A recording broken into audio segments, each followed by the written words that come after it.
Welcome to Fatima's cookery channel. இன்றைக்கி நம்ம வந்துட்டு கேரட் பொரியல் எப்படி பண்ணலான்னு பார்க்கலாம். இதுக்காக நான் வந்துட்டு ஒரு 2 டேபிள் ஸ்பூன் அளவுக்கு தேங்காய் எண்ணெய் சேர்த்துருக்கிறேன். எண்ணெய் வந்து நல்லா சூடானதுக்கப்புறம் 1/4 டீஸ்பூன் கடுகு, 1/4 டீஸ்பூன் சீரகம் சேர்த்துருக்கிறேன். ரெண்டுமே நல்லா பொரிஞ்சதுக்கப்புறம் ஒரு பெரிய வெங்காயம் கட் பண்ணி சேர்த்துருக்கிறேன். ஒரு 4 பல்லு பூண்டு கட் பண்ணியிருக்கிறேன்.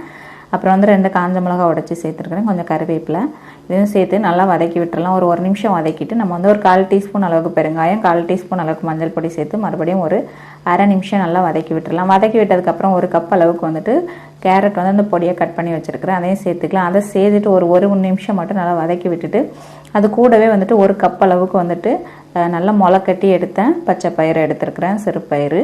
இதையும் சேர்த்துட்டு நல்லா ஒரு நிமிஷம் மட்டும் நல்லா கலந்து விட்டுட்டு அது கூட வந்துட்டு தேவையான அளவுக்கு உப்பு சேர்த்துட்டு மறுபடியும் ஒரு அரை நிமிஷம் நல்லா வதக்கிட்டு அதுக்கப்புறம் வந்துட்டு ஒரு 2 டேபிள் ஸ்பூன் அளவுக்கு மட்டும் தண்ணி சேர்த்தா போதும். ஒரு 2 டேபிள் ஸ்பூன் தண்ணி சேர்த்து நல்லா மிக்ஸ் பண்ணி விட்டுட்டு மூடி போட்டு மறுபடியும் ஒரு 2 நிமிஷம் மட்டும் வெந்தால் போதும். இப்போ பார்த்தீங்கன்னா ஒரு 1/4 கப் அளவுக்கு நல்லா திருவுன தேங்காய் சேர்த்துருக்குறேன், அவ்வளோதான். தேங்காய் சேர்த்துட்டு ஒரு நிமிஷம் மட்டும் வதக்கி விட்டுட்டோன்னா நம்மளோட சிறுபயிறு கேரட் பொரியல் வந்து ரெடி ஆயிரும். அது லஞ்ச் கூடவும் நல்லாயிருக்கும், அது மாதிரி சப்பாத்தி கூடவும் நல்லாயிருக்கும். எல்லோரும் செஞ்சு பாருங்கள். தேங்க்யூ.